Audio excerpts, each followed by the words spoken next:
आदेश आदेश। जय श्री महाकाल, जय माँ कामाख्या। मित्रों, सबसे पहले तो मैं आप लोगों को काल भैरव अष्टमी की ढेर सारी शुभकामनाएं देता हूँ। जो भी साधना लाइन में जाना चाहता है, काल भैरव स्वयं शिव जी का अवतार हैं, रुद्र अवतार कहा जाता है उनको, या फिर ये समझ लीजिए आप कि शिव जी का क्रोध रूप ही हैं काल भैरव, ठीक है ना।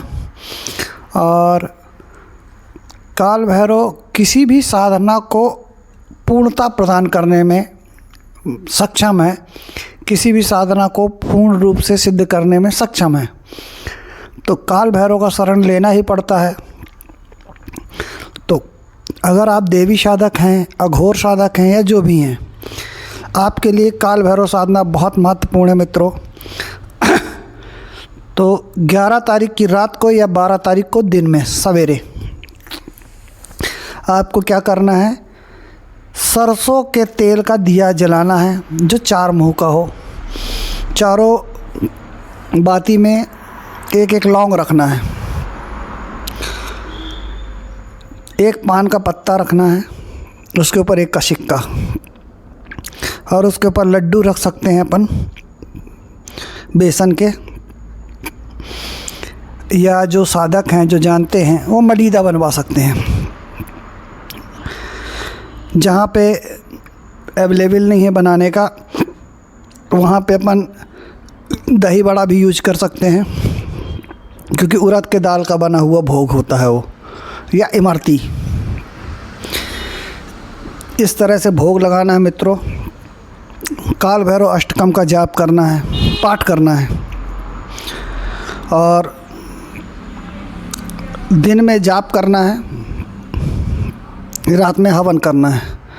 अगर रात में साधना कर रहे हैं तो रात में जाप और हवन दोनों साथ में होगा। ये बहुत सिद्धप्रद मंत्र है, गुरु गम्य विद्या है, गुरुमुखी साधना कह सकते हैं इसको। यह आपको नेट में कहीं नहीं मिलेगा। यद्यपि हमारे यहाँ बहुत सारे ज्ञानी लोग हैं, विद्वान लोग हैं, सबको मेरा प्रणाम, परंतु ये अलग विद्या है। इसमें आप जैसा चाहेंगे वैसा वैसा प्रयोग हो सकता है। सिर्फ आपने शब्दों का चयन करना है। तो सबसे पहले आपको इसका बीरा वाचा मंत्र बोलता हूँ, जिस मंत्र का आप कम से कम 50 माला यानी 5000 जाप करना है आपको। मंत्र है ओम भ्रम भ्रम क्रीम क्रीम काल भैरवाय भ्रम भ्रम क्रीम क्रीम फट। फिर से मंत्र सुने, ओम भ्रम भ्रम क्रीम क्रीम काल भैरवाय भ्रम भ्रम क्रीम क्रीम फट। इस मंत्र को आपने रुद्राक्ष की माला से जाप करना है। यदि किसी के पास काले हकीक की माला हो तो काले हकीक की माला से भी जाप किया जा सकता है और ज़्यादा फलप्रद रहता है। जब नहीं मिलता तो आदमी रुद्राक्ष की माला से कर ही लेता है। बस ये ध्यान रखना है, रुद्राक्ष की माला चैतन्य हो, प्राण प्रतिष्ठित हो। ना हो तो मेरे पुराने वीडियो में जाके आप देख सकते हैं किस तरह से चैतन्य किया जाता है माला, किस तरह से प्रतिष्ठा की जाती है। उसको स्वयं कर लें, ज़्यादा अच्छा है। उसके बाद इस मंत्र का जाप करने के बाद शाम को आपको हवन करना है, या फिर इस मंत्र का 5000 जाप करने के बाद आप हवन जब करते हैं तो ये जो मंत्र है, इस मंत्र का आपको 108 आहुति ही देनी है। आहुति में आपके साधारण जो हवन सामग्री रहती है वो होगी, इसके साथ लोभान इसमें मिली होगी, लोभान के साथ पंचमेवा विशेष तौर पे मिला होगा। खांड या गुड़ का प्रयोग कर सकते हैं, अगर खांड नहीं मिलती तो खांड का प्रयोग होता है इसमें। और हवन सामग्री में आपको लौंग अनिवार्य रूप से मिलानी ही पड़ेगी, ठीक है ना। 108 बार आहुति इसको कर लें। और भैरव बाबा से प्रार्थना करें कि जो आप साधना कर रहे हैं उसमें सफलता मिले, या जो चीज़ आप करना चाहते हैं उसमें सफलता मिले। अब आपको इसी का सावर विधान बताता हूँ।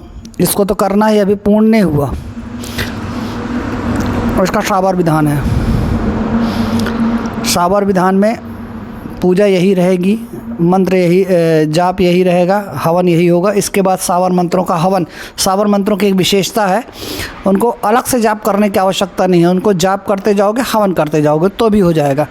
काल भैरव अष्टमी बहुत बड़ा दिन है और पूरी रात पूरा दिन चैतन्य है।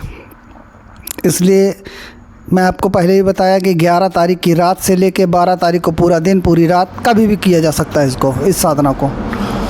ये पूर्ण रूप से सफल होंगे।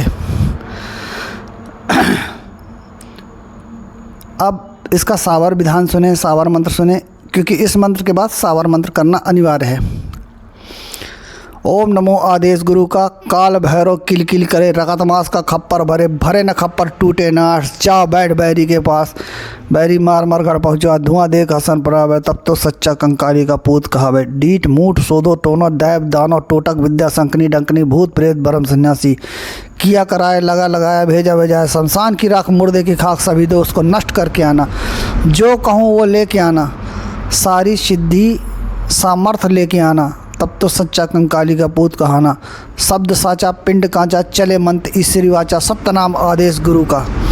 इसमें आपके गुरु जी जो होंगे, गुरु महाराज जी जो होंगे, उनकी दुहाई लग जाएगी। और इस साधना को आप घर के एकांत कमरे में, छत में कर सकते हैं। शिव मंदिर में करेंगे तो बेस्ट रहेगा। और अगर आप किसी ऐसे शमशान में करते हैं, अगर आप शमशान साधक हैं तो किसी ऐसे शमशान में करें जो नदी के किनारे हो, सर्वोपरि है। नदी के किनारे का शमशान, पीपल का झाड़, और उसके नीचे बैठ के साधना रात में करें, बेस्ट है।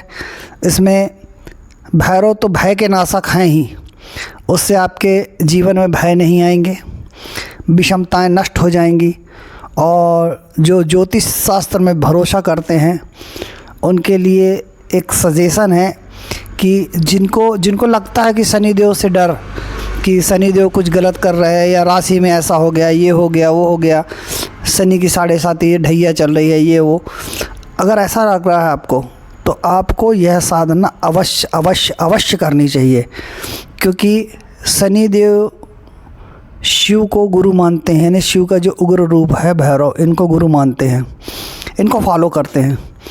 इसलिए अगर आप उनके गुरु की साधना करेंगे तो उनकी पूर्ण कृपा आपको मिलेगी ही। आप लोग साधनाओं को करें, आगे बढ़ें, यही मेरी इच्छा है। और अपने अपने माता पिता और गुरु का सम्मान अवश्य करें, और हमारे इस मंत्र विद्या को आगे आप लोग बढ़ाते रहें। आप लोग जितना करेंगे उतना आपको सफलता मिलेगी, और आप लोग करेंगे तो दूसरों को भी करवाएंगे। कल दिन वो चीज़ और विस्तार होगी। अगर विस्तार होगी तो हमारा सनातन और मजबूत होता जाएगा, हमारी पुरानी संस्कृति और मजबूत होती जाएगी। यही मेरी इच्छा है। कृपया अपने अपने माता पिता और गुरु का सम्मान अवश्य करें और यह साधना अवश्य करें। आदेश आदेश शत नमो आदेश, गुरु पीरों को आदेश, सभी सिद्धों को आदेश।